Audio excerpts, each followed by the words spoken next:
Olá, você sabe o que é e quando ocorre a bitributação? Acompanhe a resolução desta questão na unidade que começa agora com o professor Edivaldo Nilo.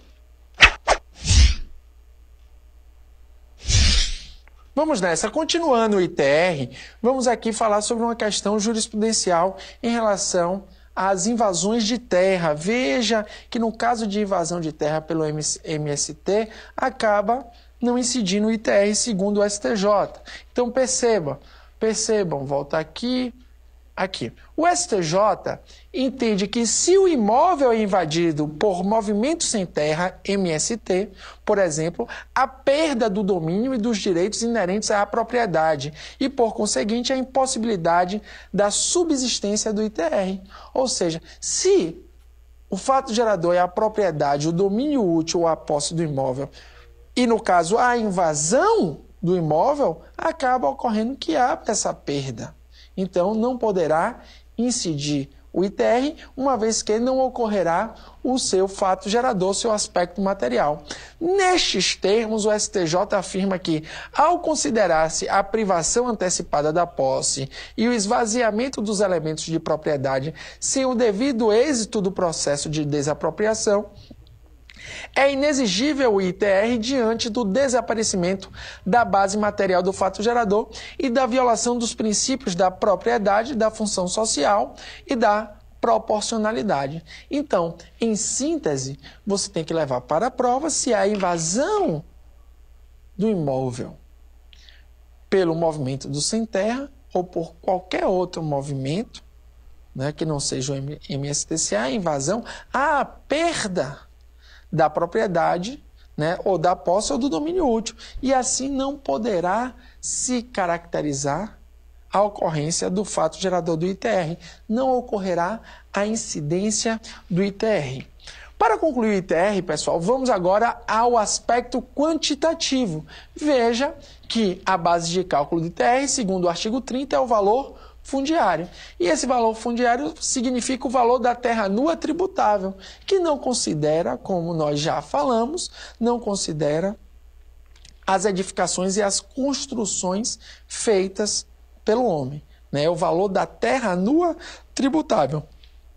Já a alíquota também é estabelecida pela Lei 9393, e essa alíquota é progressiva em razão da utilização ou não do imóvel.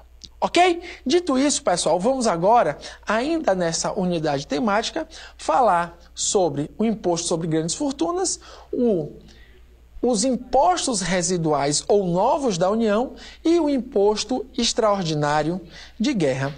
A respeito do imposto sobre grandes fortunas, o único tema relevante para fins de concurso público é que o imposto sobre grandes fortunas deve ser instituído por meio de lei complementar. Está estabelecido o imposto sobre grandes fortunas no artigo 153, inciso 7º, e diz lá que a sua criação é por meio de lei complementar. Veja que são 4 tributos que devem ser criados por lei complementar: o empréstimo compulsório, o imposto sobre grandes fortunas, os impostos residuais ou novos da União e as contribuições residuais ou novas da União. São esses 4 tributos. Então, em relação ao imposto sobre grandes fortunas, foi estabelecido na Constituição Federal de 88, passados 25 anos da Constituição de 88, até hoje não foi criado. Então, para fins de concurso público, o que você deve levar para a prova é que, se for criado, deve ser por meio de lei complementar. Ok? Então, vamos agora falar sobre os impostos residuais ou novos da União. As características essenciais estão no artigo 154, inciso 1 do texto constitucional, que diz que a União poderá instituir, mediante lei complementar, impostos residuais, desde que sejam não cumulativos e não tenham fato gerador ou base de cálculo própria dos impostos discriminados na Constituição. Então, aqui há alguns pontos importantes para fins de concurso público. Primeiro, quem tem competência para a instituição desse imposto é apenas a União. Segundo, a sua instituição é por meio de lei complementar. Terceiro, no caso de sua criação, esse imposto residual ou novo não pode ter fato gerador ou base de cálculo e também não pode ser cumulativo. Ele não pode ser cumulativo. Então, ele tem que obedecer à não cumulatividade e também não pode ter base de cálculo ou fato gerador próprio de outros impostos discriminados no texto da Constituição. E aqui é importante que você veja que a base de cálculo ou o fato gerador não pode ser do imposto de importação, do imposto de exportação, do imposto de renda, do IPI, dos respectivos fatos geradores do IOF, né? Do ITR, do ICMS, do IPVA, do IPTU, do ISS, do ITCMD e do ITBI. Ou seja, a base de cálculo ou o fato gerador não pode ser de outro discriminado no texto constitucional. E no texto constitucional temos aí esses, vamos repetindo, os impostos da União, que são imposto de importação, imposto de exportação, imposto de renda, IPI, ITR e IOF. Né? Imposto sobre grandes fortunas ainda não foi criado. Temos na competência estadual o ITCMD, Imposto de Transmissão, Causa Mortes e Doação, o ICMS e o IPVA. Temos na seara municipal o IPTU, o ITBI e o ISS ou ISSQN. Então, não pode ter um imposto residual nenhum desses fatos geradores ou base de cálculos desses impostos que já vêm discriminados no texto constitucional. Seguindo aqui, tem uma importante decisão do STF sobre o tema. Veja que, por ocasião da instituição do IPMF, que era o antigo Imposto Provisório sobre Movimentação Financeira, que depois no governo Lula, né, depois se transformou em CPMF, né? Agora, essa IPMF que foi aí estabelecida pela emenda constitucional número 3, cujo fato gerador era o mesmo também da extinta depois denominada CPMF, o STF estabeleceu parâmetros importantes que são cobrados em concursos públicos. Veja, firmou o precedente de que a observância da não cumulatividade e da proibição que novos impostos tenham os fatos geradores ou bases de cálculo já estabelecidos, inscritas no artigo 154, inciso 1, são dirigidas ao legislador ordinário e não ao constituinte derivado. O que isso quer dizer?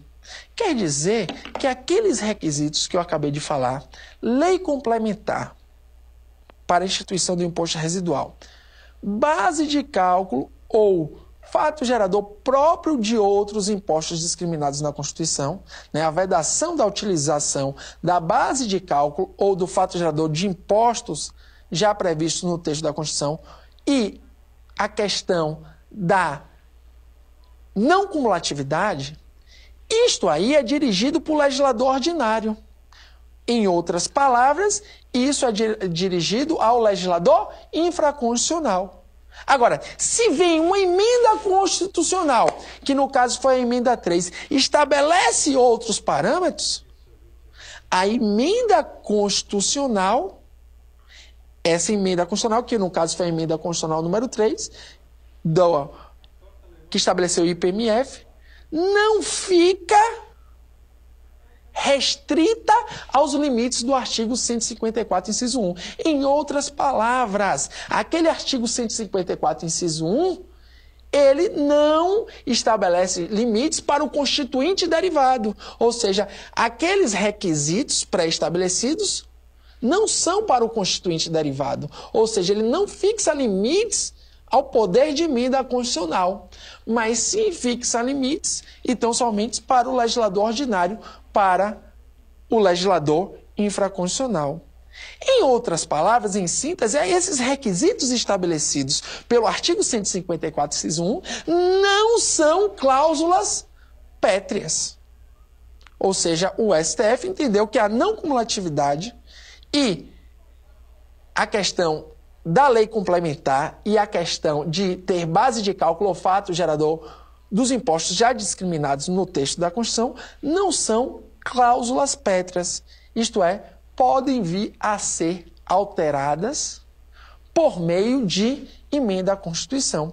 Por isso que ele diz, o STF, claramente, que esses requisitos estabelecidos no artigo 154, inciso 1, são requisitos que são dirigidos ao legislador ordinário e não ao constituinte derivado. Ou seja, não são dirigidos ao legislador constitucional, mas sim ao legislador infraconstitucional, também denominado de ordinário. Então, vamos seguindo. Veja agora a questão do imposto extraordinário de guerra. A União, isso está previsto no artigo 154, inciso 2. A União poderá instituir, na iminência ou no caso de guerra externa, impostos extraordinários, compreendidos ou não em sua competência tributária, os quais serão suprimidos gradativamente, cessada as causas de sua criação. E aqui tem alguns pontos importantes que são cobrados sobre o denominado IEG, Imposto Extraordinário de Guerra. Primeiro ponto importante, meu amigo e minha amiga, é que ele é de competência da União. E ele só pode vir a ser criado no caso de iminência ou no caso que já está ocorrendo a guerra externa. Ademais, cessada a iminência, cessada a guerra externa, ele tem que ser extinto. E aqui vem o ponto que é mais cobrado sobre o imposto extraordinário de guerra. Veja que ele pode ter qualquer fato gerador. É um caso em que, se tem iminência ou guerra externa, a União pode criar um tributo que tenha o fato gerador de imposto estadual ou municipal. Então, nesse caso de imposto extraordinário de guerra, pode ocorrer bitributação. É um caso, uma hipótese de bitributação permitida pelo texto constitucional. O que é esta bitributação? A bitributação, meu amigo e minha amiga, e aí temos que vir aqui ao quadro, a bitributação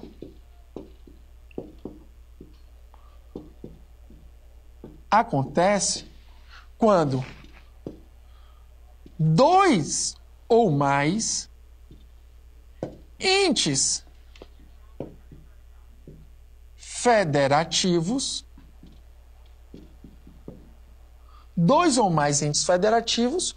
cobram tributos sobre o mesmo fato gerador ou base de cálculo. Vou até apagar aqui para ficar melhor. Pode ser tanto sobre o mesmo fato gerador ou como mesma base de cálculo, né? Fato gerador e ou base de cálculo. Então, repetindo aqui para vocês, o que é a bitributação? Ela ocorre quando dois ou mais entes federativos cobram tributos sobre o mesmo fato gerador e ou base de cálculo. E o exemplo clássico de bitributação é o imposto extraordinário de guerra. Por que é o imposto extraordinário de guerra? Porque, perceba, no imposto extraordinário de guerra, a União, na iminência ou no caso de guerra externa, pode, segundo o texto do artigo 154, inciso 2, da CF, cobrar um tributo sobre fato gerador de imposto já discriminado no texto da Constituição. Então, veja aqui, no nosso quadro o que diz o artigo 154, inciso 2. Ele diz que a União poderá instituir, na iminência ou no caso de guerra externa, impostos extraordinários. E aqui vem o ponto da bitributação, compreendidos ou não em sua competência tributária. Isso quer dizer o quê? Compreendidos ou não em sua competência tributária. Quer dizer que a União pode criar, nesse caso, um imposto que tenha como fato gerador a propriedade de veículo automotor. Isto é, a União, no caso de imposto extraordinário de guerra, pode criar um imposto com o mesmo fato gerador do IPVA, pode criar um imposto com o mesmo fato gerador do ICMS, pode criar um imposto com o mesmo fato gerador do ITCMD. Por isso que, no caso do imposto extraordinário de guerra, é um caso de bitributação permitido pelo texto constitucional. Porque, no caso, dois entes federativos, a União e o Estado, podem cobrar tributos sobre o mesmo fato gerador ou base de cálculo. Ou seja, você viu aí que a União pode criar um tributo que não esteja compreendido na sua competência tributária. Em outras palavras, pode também a União cobrar um tributo que esteja dentro da competência tributária do município, ou seja, pode a União criar um novo ISS, ou um novo ITBI, ou um novo IPTU. Então, na hipótese de imposto extraordinário de guerra, é uma bitributação permitida pelo texto constitucional. Nos vemos daqui a pouco com o IPI. Um forte abraço.